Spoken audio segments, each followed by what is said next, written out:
और इसी बीच देखिए, पुनीत के परिवार वालों का पक्ष आपने सुन लिया है, लेकिन वहीं पुनीत के ससुराल वालों का तर्क कुछ और है, वो कुछ और थ्योरी दे रहे हैं। क्या कुछ उनका कहना है वो आपको सुनवाते हैं। शादी के बीच में प्रॉब्लम होनी शुरू हुई, डिवोर्स की बातें शुरू हुई, वो कब हुआ? कितने सालों तक जो रिलेशनशिप था वो स्मूथ था?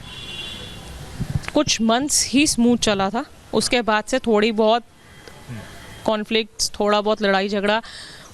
चलो वो हमें था कि ठीक है, हर हस्बैंड वाइफ में हो जाता है, कोई बात नहीं, फॉर द टाइम सेटल हो जाएगा, एक दूसरे के साथ एडजस्ट कर जाएंगे, सब ठीक हो जाएगा। But nothing changed, all it became worse and worse. तो क्या वो धमका रही थी? किस बात को लेकर के धमका रही थी? पहले नहीं बनी आपस में, उसको मेरे पेरेंट्स के साथ नहीं रहना था, मेरे मम्मी पापा से भी बहुत बदतमीजी से बात करती थी, कभी उन्हें पूछती ही नहीं थी, सब कुछ था, उसको नहीं रहना था। तो मेरे भाई ने डिसाइड किया कि चलो ठीक है, कोई बात नहीं, पापा मम्मी से अलग रह लेते हैं। उसको छोड़ के इन दोनों ने अलग रेंट पे हाउस वहाँ रहना शुरू करा। कुछ टाइम वहाँ रहे, उसके बाद भी इनकी लड़ाइयाँ नहीं ख़त्म हुई और आपस की अंडरस्टैंडिंग्स भी ख़राब होती गई। फिर around 2 years back from now वो इधर इस घर में पापा मम्मी के साथ रहने लग गया था अलग से, और वो अपने पेरेंट के साथ रहने लग गई थी। उसके बाद फिर इन लोगों का आपस में डिसाइड हुआ कि हम म्यूचुअल डाइवोर्स लेते हैं। तो जिसका first notion according to their agreements की व्हाट दे डिसाइडेड ऑन कि हम ये करेंगे, 30 सितंबर को फर्स्ट नोशन साइन हुआ, जिसमें दोनों ने साइन किए, और सेकेंड नोशन की डेट अब हमें मिलने वाली थी। तो जब डिवोर्स के पेपर्स फाइल हो गए थे, तो फिर ये सुसाइड कमिट क्यों किया? इस तरह की एक्टिविटी क्यों हुई? मतलब एक्सट्रीम स्टेप क्यों लिया? उसके बाद फिर वो, मैंने आपको बताया, शी डिनाइड कि मुझे फर्स्ट नोशन भी मंजूर नहीं है। फिर साइन क्यों किया अगर मंजूर नहीं था? ये वो बताएगी ना क्यों किए थे। नहीं कि मुझे मंजूर नहीं है, सेकंड नोशन तो मैं साइन करूंगी नहीं, क्योंकि मेरे लिए तो फर्स्ट नोशन भी बेकार है, मैं ऐसे कैसे सब कुछ छोड़ दूंगी। क्या डिमांड किए थे? क्या मांगे क्या थी उनकी? सब डिसाइड हो गया था। क्या था? इनके 2 बिजनेस, 2 काम थे, जिसमें से एक फॉर गॉड्स बेक ये डिसाइड हुआ था कि पुनीत को मिलेगा, और वुडबॉक्स कैफे जिसका ब्रांड है वो मनिका को मिलेगा। इस बात पे दोनों ने साइन कर दिया। ये मुझे एक चीज़ और बताएं, इसके अंदर 48 घंटे हो चुके हैं, अभी तक जो है FIR फाइल नहीं हुई है, क्यों? ऐसा क्यों हुआ? ये क्वेश्चन हमारा पुलिस से भी है, हम खुद बहुत परेशान हैं कि क्यों नहीं किया जा रहा है ये सब। FIR के लिए हम बोल बोल के थक गए हैं कि हमें FIR करवानी है। अभी तक उन्होंने कल भी हमें टाल दिया, परसों भी हमें टाल दिया कि अभी नहीं होगी। एक प्रोसीजर होता है वो फॉलो होगा, तब उसके बाद होगा। FIR होनी चाहिए, पोस्टमार्टम होना चाहिए। हम कब तक उसकी बॉडी के लिए तड़पे? हमें नहीं चाहिए। किस लिए ये जस्टिस, किस लिए ये लॉ, अगर वो हमारे को इस चीज़ में आके हेल्प आउट नहीं कर सकते हैं, सिर्फ एक अपने प्रेशर से, या क्या किया उन्होंने? क्या मतलब, I don't know, I want the reason. मुझे इस क्वेश्चन का आंसर चाहिए, नहीं तो मैं जाके पुलिस स्टेशन बैठ जाऊंगी और मैं वहाँ से नहीं उठूंगी। मुझे ये FIR आज चाहिए, तो मतलब चाहिए, बस। Enough is enough now.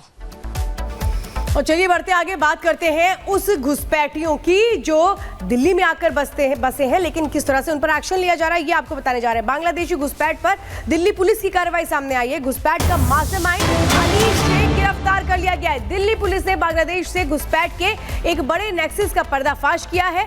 Bangladesh से पलायन कर पश्चिम बंगाल के जरिए भारत में घुसपैठ करवाने वाले गैंग पर पुलिस ने शिकंजा कसा है। 28 दिसंबर को पुलिस ने 2 बांग्लादेशियों को गिरफ्तार किया था। इन घुसपैठियों के पास से पूछताछ के बाद पुलिस ने घुसपैठ करवाने के वाले शख्स को पकड़ा है। अनीश शेख इसका नाम बताया जा रहा है। घुसपैठिए अनीश डंकी रूट का इस्तेमाल कर 9-30 राज्यों के जरिए बांग्लादेश नागरिकों का भारत में घुसपैठ करवा रहे थे। पुलिस ने इस मामले में 2 भारतीय नागरिकों को भी गिरफ्तार किया है। यानी पूरे का पूरा जो खेल है वो खुलकर सामने आ गया कि कैसे घुसपैठ करवा रहे थे, कौन सा वो रूट था, कितने लोगों को यहाँ पर लेकर के आए थे। और अनीश नाम का जो शख्स है वो मास्टरमाइंड था इसका, यानी कि वो ये बता रहा था कि कहाँ कितने लोगों को कैसे लेकर के आना है। ये भी पता लग रहा है कि डंकी रूट के जरिए भारत में घुसपैठ करवा रहा था। उन लोगों की फर्जी दस्तावेजों के जरिए घुसपैठ करवाई जा रही थी, यानी फर्जी दस्तावेज पहले बनवाए जाते थे इन लोगों के, ताकि किसी को कोई शक ना हो। और गैंग का मास्टरमाइंड गिरफ्तार कर लिया गया है। अनीश शेख इसका नाम बताया जा रहा है। बड़ी कामयाबी पुलिस के हाथ लगी है। अब देखना यह है कि अनीश के नेटवर्क में कौन कौन थे। पुलिस का मकसद अब उन तक पहुंचना होगा। मॉड्यूल पहले बस्ट किए थे एक संगम विहार में, जिसमें करीब 5 बांग्लादेशी डिपोर्ट कराए थे, उनके खिलाफ कानूनी कार्रवाई की थी। और उसी FIR की फर्दर फॉलोअप में हमने 7 बांग्लादेशी अर्जनगंज फतेहपुर बीरी से गिरफ्तार किए थे और उनको डिपोर्ट कराया था। इन दोनों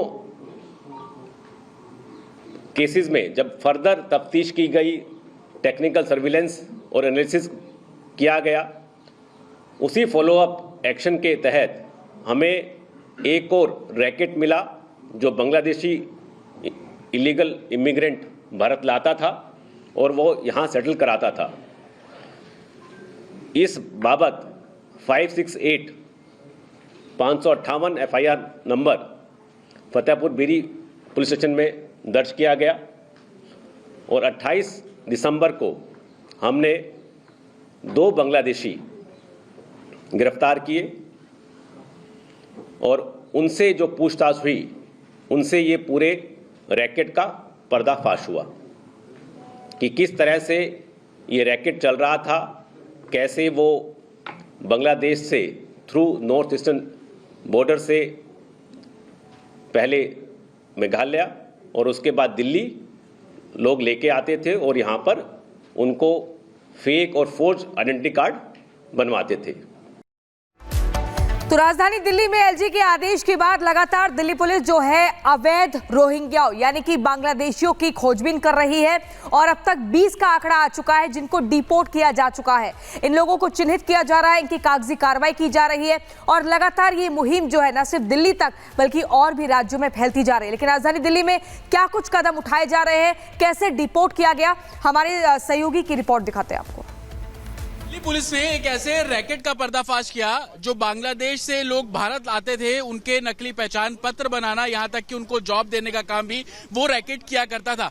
4 लोगों को गिरफ्तार किया है, जिसमें से 2 की तस्वीरें आप यहां पर देख रहे हैं। बिलाल इसमें से मुख्य जो आरोपी है बताया जा रहा है, साथ ही बिलाल का ही रिश्तेदार अनीश, ये दोनों मास्टरमाइंड बताए जा रहे हैं। अनीश खुद बांग्लादेश का रहने वाला है, लेकिन कैसे वो 15 साल पहले भारत आ जाता है। 3 अलग अलग मॉड्यूल में ये जो रैकेट है सिंडिकेट काम कर रहा था। सबसे पहला मॉड्यूल बांग्लादेश से कैसे लोगों को भारत भेजा जाता था, डंकी रूट के जरिए बॉर्डर जो है वो क्रॉस कराया जाता था। दूसरा रैकेट का काम ये होता था कि जब वो भारत के बॉर्डर पे आ जाएं तो उनको ट्रेन के जरिए कुछ डॉक्यूमेंट्स उनको दिए जाते थे ताकि ट्रेन में किसी भी तरीके से रोक टोक ना हो सके और वो दिल्ली और कोलकाता जहां पर भी उनको भेजा जाता था। दूसरा मॉड्यूल इस तरीके से काम करता था और तीसरा मॉड्यूल का काम करना फर्जी पहचान पत्र बनाना था, जिसको लेकर 2 वेबसाइट के जरिए ये काम जो है वो किया जा रहा था। ये तीनों मॉड्यूल पैरेलल तरीके से काम करते थे, हर किसी से अलग अलग अमाउंट लिया जाता था। बांग्लादेश से भारत लाने तक का जो अमाउंट है वो हर किसी से अलग अलग तौर पर लिया जाता था। इनके पास से फर्जी आधार कार्ड भी बरामद हुए हैं। हालांकि अभी 4 लोगों को गिरफ्तार किया गया है।